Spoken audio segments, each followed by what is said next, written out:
Donc nous reprenons le cours de probabilité dans son grand 2, probabilité. On a vu en grand 1, c'était essentiellement des calculs, donc c'était de dénombrement. Et j'ai dit que le dénombrement est vraiment essentiel en probabilité. Donc petit 1, vocabulaire. Donc ici il y a des mots qu'il faut connaître et comprendre aussi leur signification. Donc vocabulaire. Premièrement, une expérience aléatoire est une expérience dont l'issue ne peut être déterminée avant sa réalisation. Donc, tant qu'on n'a pas fini de réaliser l'événement, l'expérience ne peut pas savoir quels seront les résultats. Donc, un exemple, lancer un dé, jouer un match de football, lancer une pièce de monnaie. Ce sont des expériences aléatoires. Donc, quand on lance une pièce de monnaie, on ne sait pas, est-ce que c'est 6, est-ce que c'est les 1 qui va sortir. Ensuite, si on joue un match de football, est-ce qu'on va gagner, est-ce qu'on va perdre, est-ce que sera match nul. Donc, si on lance une pièce de monnaie, est-ce que ça sera pile ou est-ce que ça sera face. Donc, on ne peut pas prévoir avant la réalisation de l'expérience. L'ensemble de toutes les éventualités ou possibilités d'une expérience aléatoire est appelé univers et est noté oméga en général. Voilà. Donc oméga, c'est l'ensemble des possibilités, des résultats possibles. Dans un lancer de dés, l'univers, c'est l'ensemble des... Ça fait 1, 2, 3, 4, 5, 6. Donc on a la possibilité d'avoir 6 résultats. Donc l'univers, c'est formé de ces nombres-là. L'univers est formé de 6 chiffres qui sont sur les dés. Toute partie ou sous-ensemble de l'univers est appelé événement. Donc un événement, c'est un sous-ensemble de oméga. Un événement élémentaire est un événement ayant un élément. Donc un singleton. Il y a un seul élément dans les sous-ensembles. Un événement impossible est un événement qui ne se réalise jamais. Voilà. C'est l'ensemble vide. Dans un lancer de dés, on dit par exemple obtenir 7. On sait que c'est impossible. On ne peut pas avoir 7. Donc c'est un événement impossible. Ça ne peut pas se réaliser. Un événement certain est un événement qui se réalise toujours.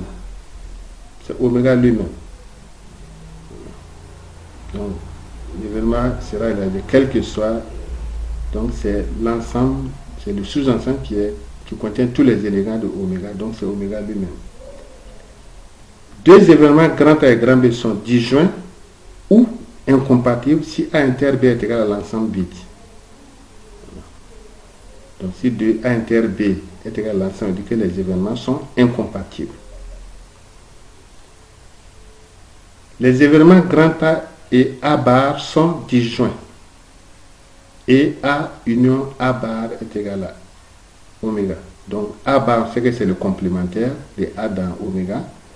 Donc il n'y a pas d'élément commun entre les deux. Et leur union doit donner oméga. Donc un exemple. Si je reviens au lancer de dés. Je reviens au lancer de dés. On peut conjuguer l'événement A, obtenir un nombre pair, un nombre impair.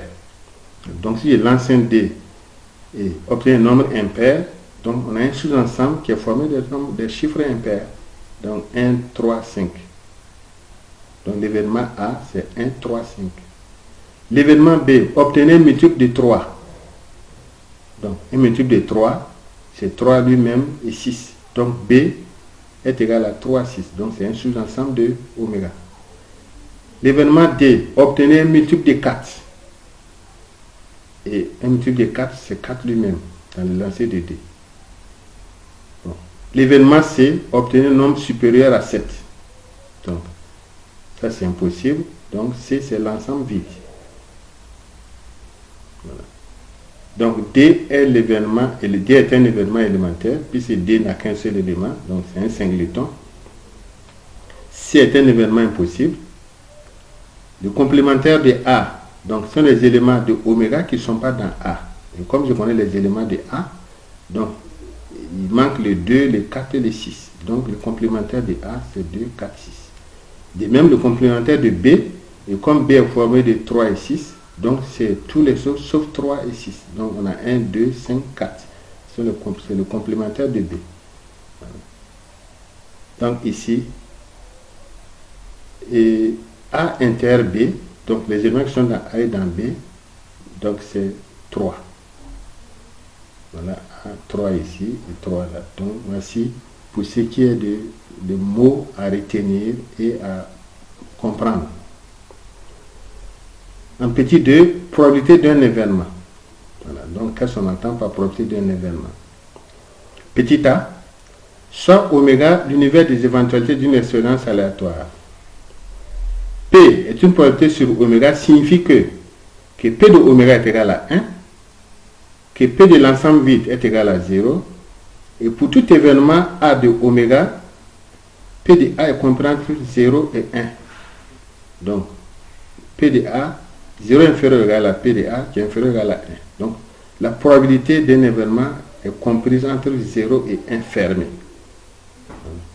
Et enfin, si A est composé des événements élémentaires E1, E2, En, alors P de A, c'est la somme des probabilités des événements élémentaires. Donc, les événements élémentaires qui composent A, P de A, c'est la somme de chacune des probabilités de ces événements élémentaires. Donc, voici ce qu'on donne comme définition à la notion de probabilité. Et également, des propriétés liées à la probabilité qu'il faut connaître. Donc, petit b, propriété. Soit grand A et grand B, deux événements de oméga. On a P de A, union B est égal à P de A plus P de B moins P de A inter B. Si A et B sont disjoints, alors P de A union B est égal à P de A plus P de B. Voilà. Puis ici, ils sont disjoints. On a vu que l'intersection est l'ensemble vide. Donc A inter B, c'est l'ensemble vide. Donc on est dans cette situation-là. Donc P de l'ensemble vide, c'est 0. Donc on aura P de A plus P de B moins P de l'ensemble vide. Donc ça donne P de A plus P de B. Voilà. Et P de A est égal à 1 moins P de A bar. Voilà. Donc la probabilité d'un événement est égale à 1 moins la probabilité de son événement contraire. Voilà. Ok. Petit c, équiprobabilité des événements élémentaires.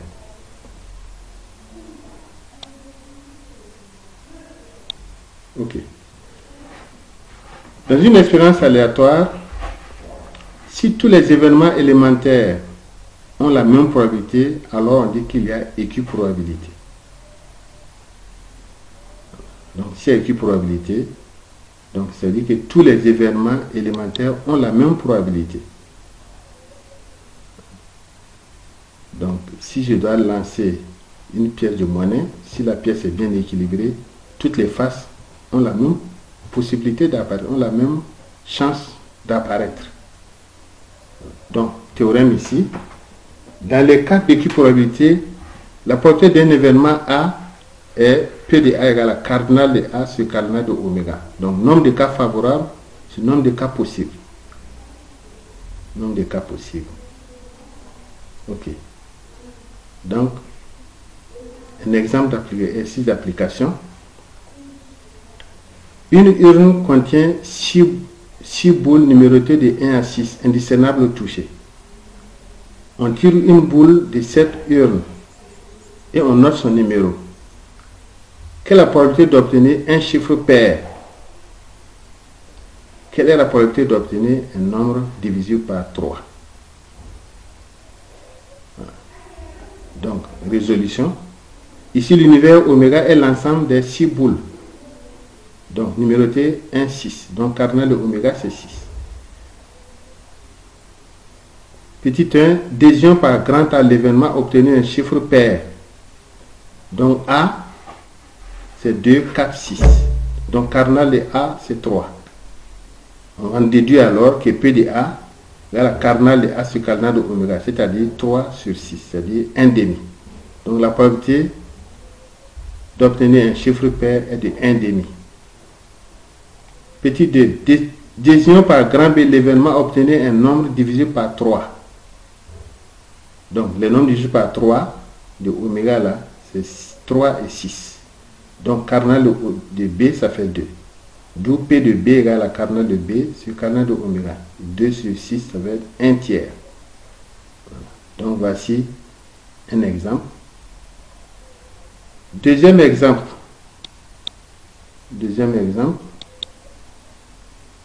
Voilà. On propose ici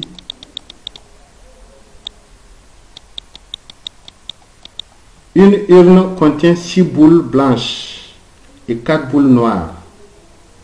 On tire simultanément 3 boules de l'urne. Définir l'univers oméga, puis calculer son cardinal. Calculer la probabilité de l'événement A, tirer 2 boules blanches et 1 boule noire. Petit 2. On tire successivement 3 boules de l'urne sans remise. Définir l'univers oméga, puis calculer son cardinal. Petit b, calcule la probabilité de l'événement, tirer 2 boules de même couleur. Donc, une résolution que je vous propose. On remarque d'abord le tirage est simultané. Donc, on a des combinaisons de 3 boules. Combinaison de 3 boules. Petit a, l'univers oméga est l'ensemble des combinaisons de 3 boules parmi 10. Donc, cardinal de oméga, c'est C10, 3, qui me donne ici 120. Petit b, il s'agit de tirer 2 boules blanches parmi 6 et 1 boule noire parmi les 4. Donc, tirer 2 boules parmi les 6 boules et 1 boule parmi les 4. Donc, cardinal de oméga, cardinal de A, c'est C6,2 multiplié par C4,2, C4,1, qui me donne ici 60. Donc, la probabilité de l'événement A, c'est P de A est égal à cardinal A sur cardinal de oméga, qui donne ici 60 sur 120, qui donne ici 1 demi.